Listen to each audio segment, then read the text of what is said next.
Hello and welcome to this episode of Music with Toppi. Today we are going to look at part 2 of the analysis series for VCE Music Performance, and today we are looking at the expressive elements of phrasing and tone colour.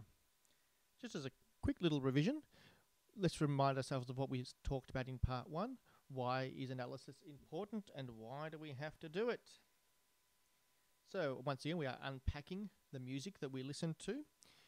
We are looking at how it all works. We're looking at the different layers of the music. But the most important thing, it's going to help us to improve our own performance skills. How? By listening to others and seeing how they tell stories in music and how others interpret music, and therefore how you can too. We're talking about expressive outcomes. So what's the expression that you're trying to achieve with the music? So it's the overall effect that the music has on the listener. Of course, everyone will have a different opinion of what the expressive outcome is, even between performer and audience. And that's perfectly okay. But for yourself, when you're answering, say, an analysis question on the exam, you need to be able to justify your expressive outcome with a concrete musical example. Other words for expressive outcome include general character, mood, or expression, all sort of mean the same thing. So to put simply, on an exam for VCE Music Performance, all analysis questions will ask you to identify certain elements of music and discuss how they affect the expressive outcome. I'll go into a bit more detail in the previous episode for analysis, so please head back and have a listen to that if you need further explanation. So, on to the topic of the day, phrasing. What is phrasing? So, phrasing in a short sense is musical sentences, little musical units that help further the story along. They can be described as balanced or unbalanced, meaning 2-bar phrases, or consistently 4-bar phrases, or consistently 8-bar phrases, whatever the case may be. Or they can be described as unbalanced, meaning that the phrasing or the sense of completion or midpoint of phrases can be in different bar forms, meaning it will be a 3-bar phrase followed by a 2-bar phrase, or 2-bar phrase followed by a 1-bar phrase, etc., etc. There's a good example of this, which is a song written by Stephen Sondheim called Another 100 People, which the verse is phrased 2, 1, 2, 1, and then the chorus becomes a bit more balanced phrasing. I will put a link to that song down in the description below, but it's a great song for you to go and have a listen to with regards to phrasing and its balanced versus unbalanced. Phrases tend to have like a question and answer type way of about them.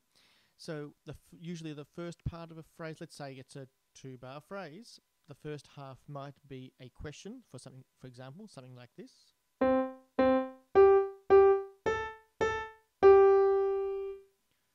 Doesn't quite resolve, so it's like a question, and it begs a response or an answer, which would be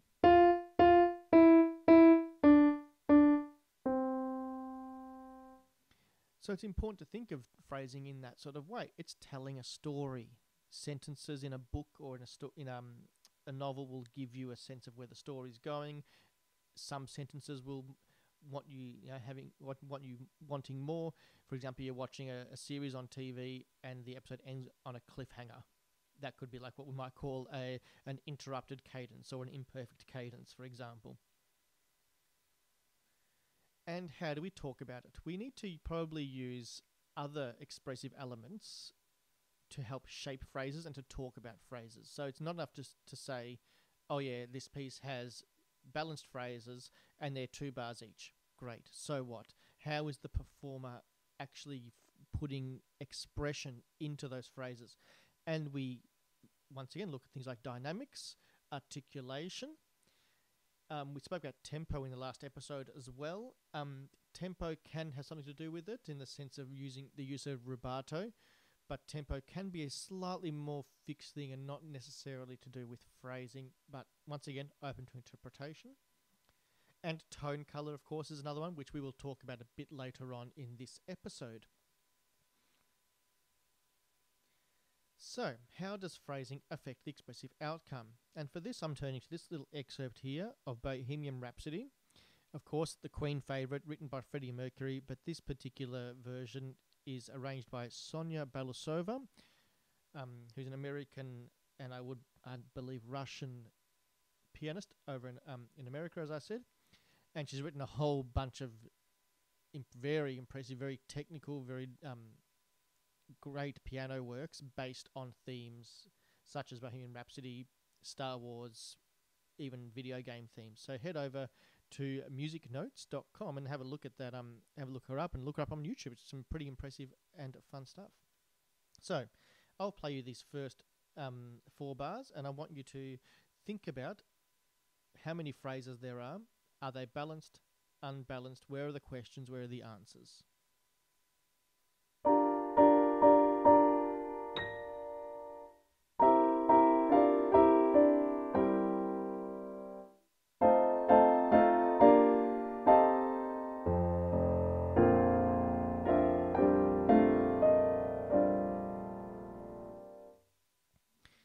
So, my interpretation or my analysis would be there are actually 4 phrases here, and you can see them by the slurs. That's generally one good way if you're looking visually, but we're thinking orally as well.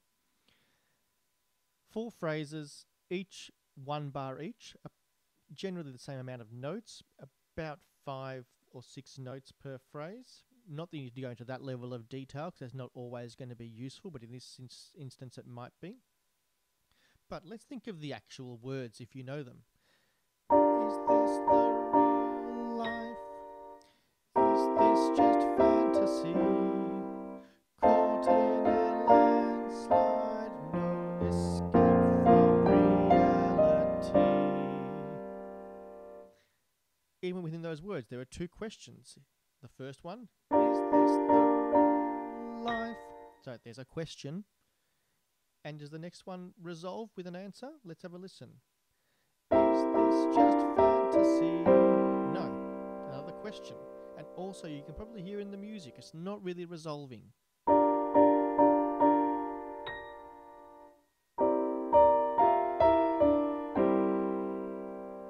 No resolution there. Do we get resolution in the next bar? What are the words? Is this the life? Is this just fantasy? Caught in a landslide. Absolutely no resolution there. It ends on a dominant 7 chord,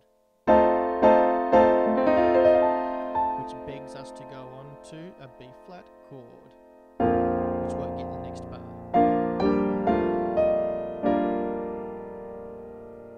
So really we get the answer right at the end.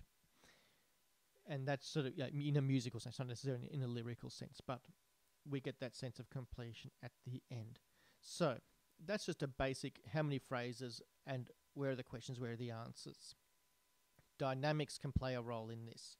So it's written there as an MP. So if I played the entire line as an MP with a slight crescendo in the last bar, it might sound like this.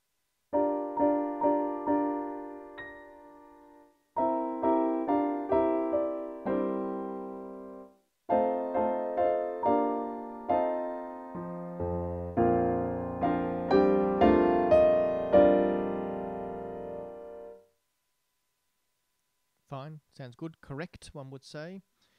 But to my ears and to my taste, I'm not getting much shape. So maybe I play around with the dynamics a little bit and I give it a bit more as the notes go up and maybe a bit more as the notes go, less as the notes go down. Let's have a play around. I'm just going to improvise something here.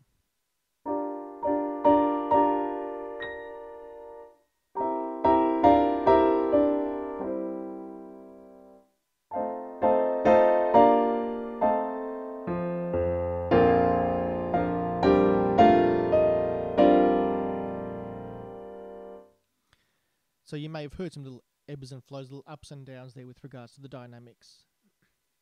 Next is the articulation. So if I'm going to be really classical and very straightforward about this, you'll notice that the very first note of the whole piece is on the second half of beat 1, which is typically, in a classical sense, an unaccented beat. So I would never play in that sense. So I'd probably be leaning more onto the second beat or the second note in this instance.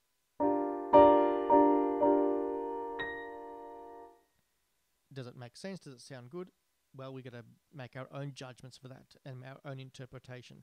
For me personally, I would say those first four notes have a bit of a growing sense to them, with an echo on that top note. So it's not about accents, it's more about dynamics and sort of tempo, I suppose, in a way, with interpreting freely as a bit more of a loose speed. And same in the next bar. And the next one, same thing. Maybe going toward that top B flat 6 chord. And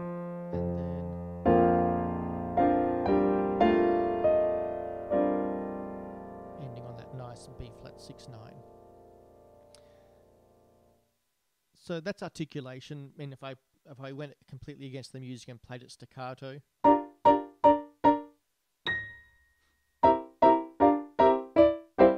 again, a different interpretation there. But once again, you need to make your own decisions with your own performance.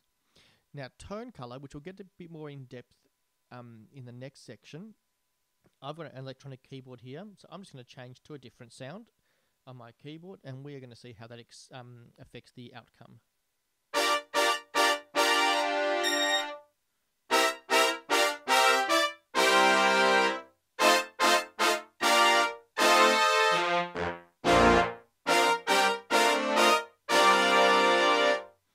So that was some sort of synthesized brass there, a very different effect that we get there. Maybe I'll try this particular sound.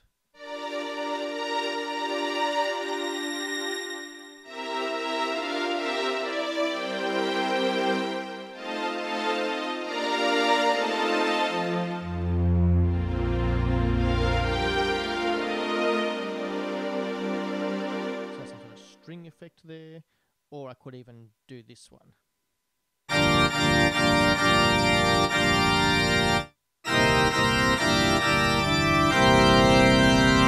The pedaling.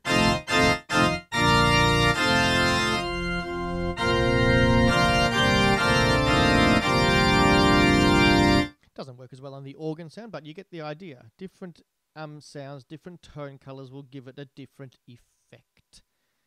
So, speaking of tone color, let's go on to tone color.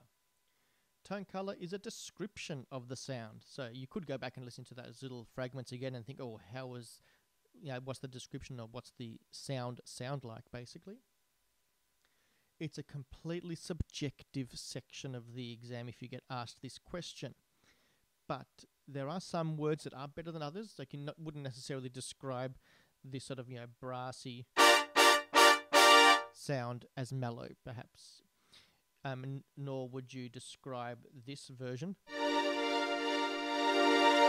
as a sparkly effect, perhaps. It might be more of a lush or warm sound. And speaking of lush and warm, we should always aim to use at least 2 adjectives per point. That just gives you a bit more gravitas when you're discussing your music, and it shows you've got a bit more sophistication and you can think outside the box and just beyond warm, mellow, bright, etc. So there are a few levels of tone color that we can talk about, and this is a very exciting section. I really enjoy this section of the exam as well. We have the overall tone color. So imagine you've got an orchestra playing or a band, and you want to find a couple of words to describe the overall sound. Then you look at the combination of, or section of instruments. So it might be like the brass section. What does that sound like? Or it could be the rhythm section. What does that sound like? Or it could be a combination of the flute and piano. Or it could be a combination of the clarinet and the bassoon. Or the timpani and the trombone. Whatever. Like it's sort of whatever combination of instruments that you find. And those instruments can be juxtaposed and be in complete contrast to each other. And thirdly, the individual instruments. So talking about each instrument on its own. We also have these areas to talk about: technique, materials, and electronics. So technique is the way the instrument is actually played. I'll speak about stringed instruments. They've got the bow, so they can use a bowing technique, or they can use pizzicato technique where they're plucking on the strings. That's going to give two very distinct different tone colours. They've got spiccato, marcato, different bowing techniques, once again, to give different tone colours. It might depend on which string they're playing on. The lower strings will have a different sound to the higher strings.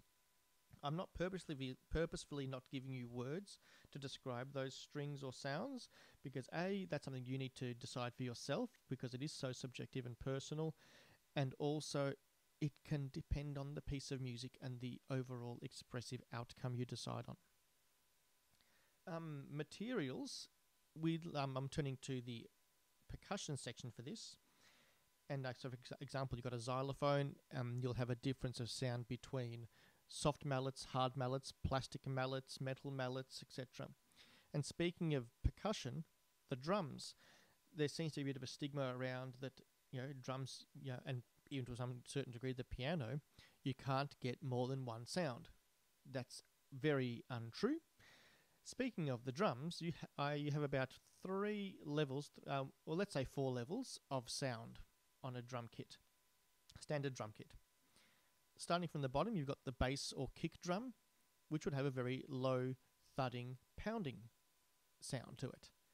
And once again, that can also be varied because the player might choose to put stuff inside of the bass drum, like I've seen pillows or sheets to dullen the sound or deaden the sound, or it could be a very hollow sound with nothing in it. So once again, there's tone color variation there. Moving up, you've got the snare drum. The snare drum has a very bright and buzzing sort of sound to it.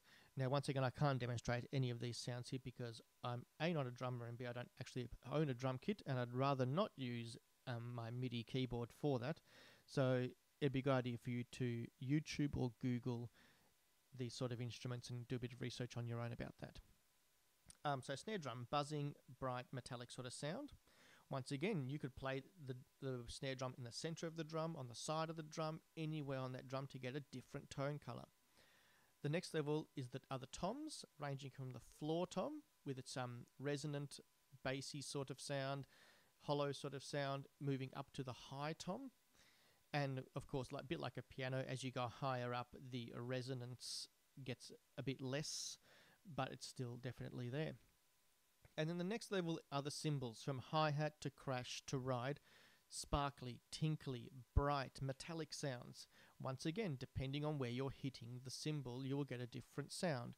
You could hit the bell of the right cymbal, or you could hit the edge of the right cymbal. You could have the hi-hats open or closed. So many variations. Now, if you want this sort of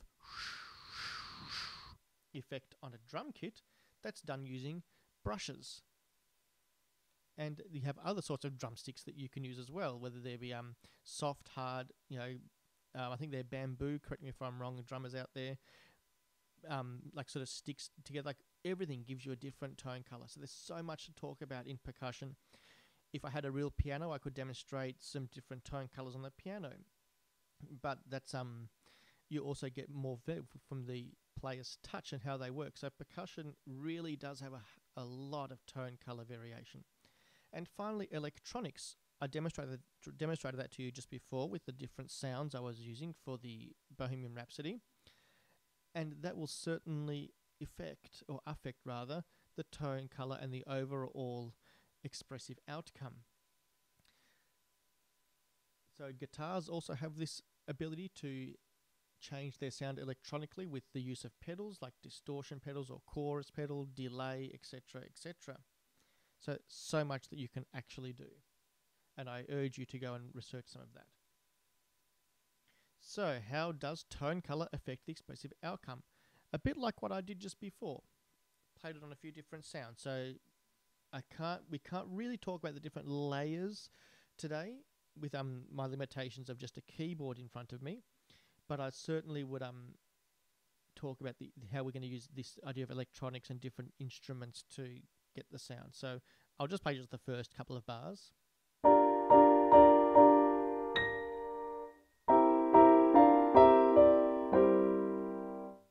straight piano sound, decide for yourself what sort of colour, what sort of description would you give to that piano sound.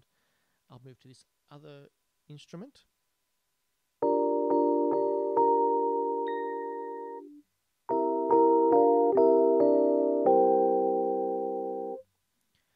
I'm going to add an effect here. It's called a delay effect, and just so you can hear what that sounds like.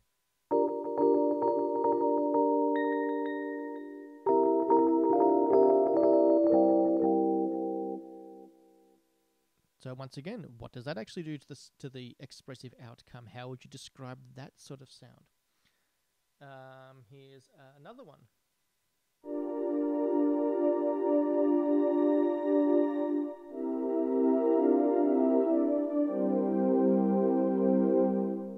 We call that a pad sound. Once again, how does that affect? And let's try one more.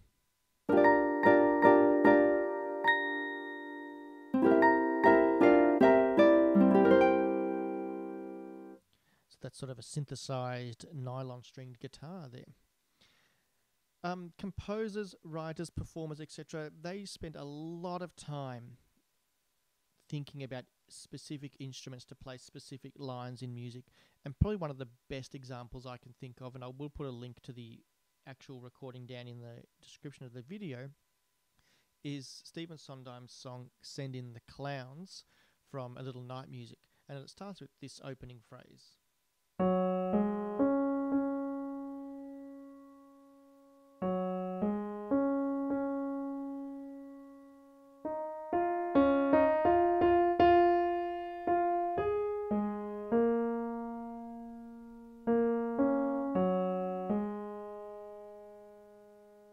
Which to me is just a beautiful melody in itself. And if you listen to the recording, you'll hear it's performed on a clarinet. And I've heard it played on many different instruments, and to me the clarinet is the only instrument that could really get the expressive outcome of that line in the context of the song. If I was to change to a different sort of instrument, for example, brass, already a different sound, or different sound again, already a different sound. So I urge you, listen to a few different recordings. I'll put actually a little link to or a little image of the notation as well down below. Have a play of that opening line on different instruments if you can, and just see what different expressive outcome you get depending on the instrument. So that'll do for today's episode of Music with Tony Toppi. Thank you for listening. If you have any questions, queries or comments, or you want access to any of the information here, or you would like to ask a question, please contact me at tonytoppi@me.com.